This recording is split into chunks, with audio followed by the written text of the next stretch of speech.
जो ये observation supreme court के द्वारा आई हैं उस पर हम लोगों की भी असहमति है।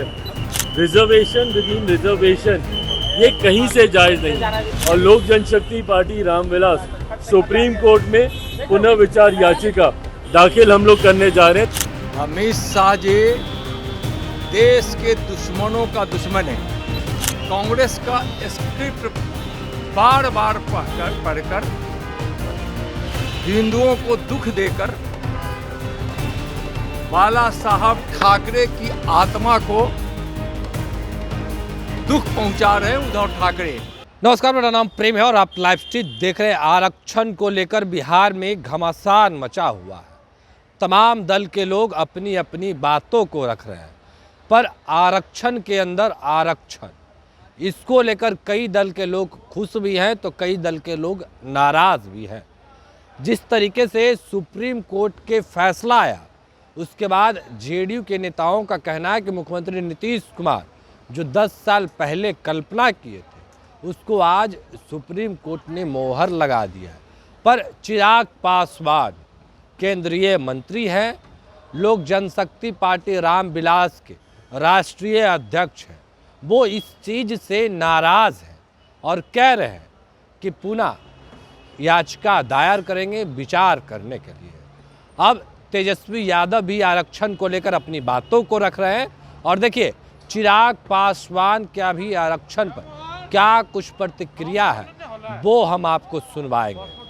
पर केंद्रीय गृह राज्य मंत्री नित्यानंद राय का कहना है कि अमित शाह दुश्मनों के दुश्मन है। देखिए चिराग पासवान का भी बयान हम आपको सुनवाने जा रहे हैं और केंद्रीय गृह राज्य मंत्री नित्यानंद राय का भी बयान सुनवाएंगे। दोनों नेताओं ने अपनी अपनी बातों को रखा है। देखिए तेजस्वी यादव भी कह रहे हैं कि अपना पक्ष आरक्षण को लेकर कोर्ट में रखेंगे और अब चिराग पासवान का भी जवाब सुनाएंगे हम आपको कि किस तरीके से चिराग पासवान भी अपना पक्ष कोर्ट में रखने की बात कर रहे हैं। क्या कुछ करें नित्यानंद राय और क्या कुछ करें चिराग पासवान, वो हम आपको सुनवा रहे हैं। सबसे पहले आप चिराग पासवान को सुनिए, उसके बाद नित्यानंद राय को क्या कुछ करें तमाम मुद्दे को लेकर। सर पीएम मोदी ने वक्फ बोर्ड में नियमों में बदलाव करने का फैसला लिया है जिसके लिए वो संसद में भी पेश करेंगे अपना अध्यादेश। एक बार प्रस्ताव सामने आ जाए, उसको पढ़ लिया जाए क्या है, उसके बाद क्योंकि अभी ये जानकारी सामने आई तो एक बार ये सारी चीज़ें आ जाएं कि उसमें क्या क्या उसमें प्रावधान किए गए हैं, किन किन चीज़ों में बदलाव किया जा रहा है, एक बार उसको पूरी तरीके से पढ़ लिया जाए। उसके बाद पार्टी अपना रुख इस पे रखेगी।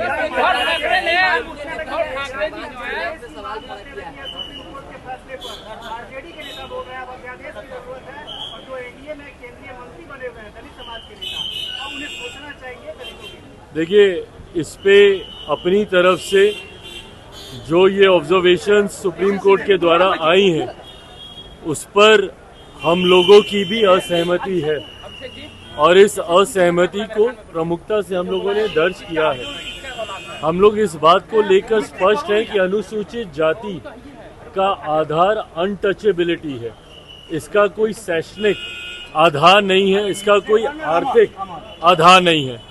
ये जो भेदभाव जिसकी वजह से ऐसी कास्ट को संविधान में शेड्यूल किया गया और जो शेड्यूल कास्ट कहलाई, इनका आधार हमेशा से छुआछूत रहा है, अनटचेबिलिटी रहा है। ऐसे में इसमें क्रीमी लेयर का प्रावधान हो ही नहीं सकता। रिजर्वेशन विद इन रिजर्वेशन ये कहीं से जायज नहीं है, क्योंकि आज भी इतने समय के बाद आज भी उदाहरण एक दलित लड़के का ही मिलता है जिसको घोड़ी पे चढ़ने से रोका जाता है, एक दलित परिवार का ही मिलता है जिसको मंदिर में प्रवेश करने से रोका जाता है। कई ऐसे बड़े नाम भी हैं, मैं नाम नहीं लूंगा, बट कई ऐसे नाम हैं जो बड़े पदों पर हैं, पर अगर वो मंदिर जाते हैं तो उसके बाद मंदिर को गंगा जल से धुलवाया जाता है। तो आज भी भेदभाव छुआछूत के आधार पर हो रहा है।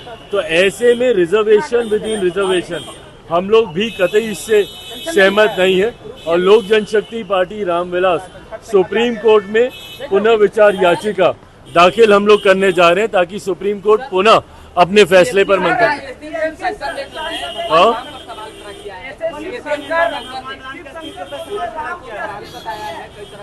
भाई डीएमके और उनके तमाम नेता तो निरंतरता में, पूरी क्रोनोलॉजी आप चेक कर लें, निरंतरता में ऐसे बयान देते ही आए हैं। सनातन को डेंगू मलेरिया कहने वाले लोग हैं, सनातन को समाप्त करने के लिए कहने वाले ये लोग हैं। अब प्रभु श्री राम के अस्तित्व पे सवाल ये लोग उठा रहे हैं। मेरा सवाल इनके घटक दलों से है ना, जो लोग इनके साथ बैठते हैं। भाई राहुल जी बताएं ना, भारत की संसद में जब वो लहरा लहरा कर जब वो महादेव की तस्वीर को वहां पर दिखा रहे थे, अब जवाब दें कि जब प्रभु श्री राम के अस्तित्व पर भी सवाल खड़े किए जा रहे हैं तो सहयोगी के नाते इन लोगों की सोच क्या है? ठाकरे ने बयान दिया है हाँ। को लेके और उनको कहा है कि ये उमर अब्दाली के वंशज हैं, पावर जिहादी हैं। अमित शाह जी देश के दुश्मनों का दुश्मन है।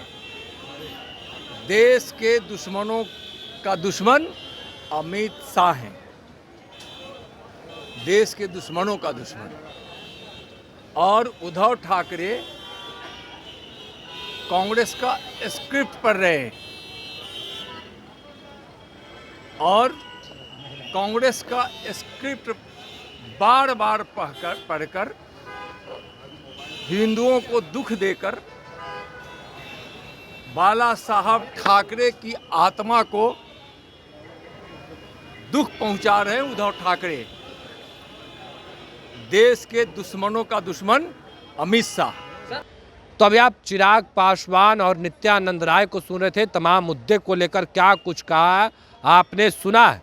देखिए, केंद्रीय गृह राज्य मंत्री नित्यानंद राय का कहना है कि अमित शाह दुश्मनों के दुश्मन हैं। जो लोग बयान दे रहे हैं, जो बोल रहे हैं, वो कांग्रेस के स्क्रिप्ट पढ़ रहे हैं।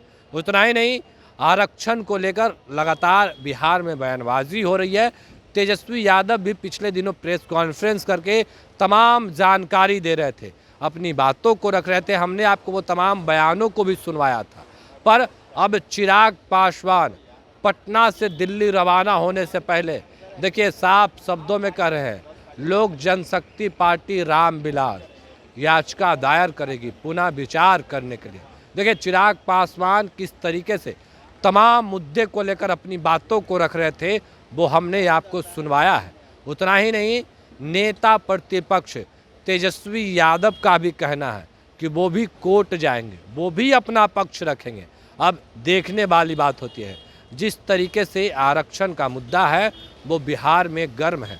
तमाम दल के लोग अपनी अपनी बातों को रख रहे हैं, अपना अपना प्रतिक्रिया दे रहे हैं। अभी हमने आपको चिराग पासवान का बयान सुनवाया कि आरक्षण के मुद्दे को लेकर, आरक्षण में आरक्षण किस तरीके से देखते हैं, क्या कुछ कर रहे थे केंद्रीय मंत्री चिराग पासवान, आपने सुना है। फिलहाल के लिए इतना ही। बने रहे लाइव स्टूडियो के साथ। लाइव स्टूडियो को सब्सक्राइब नहीं किया, सब्सक्राइब कीजिए। हमारे फेसबुक पेज को लाइक करना बिल्कुल ना भूलें। धन्यवाद।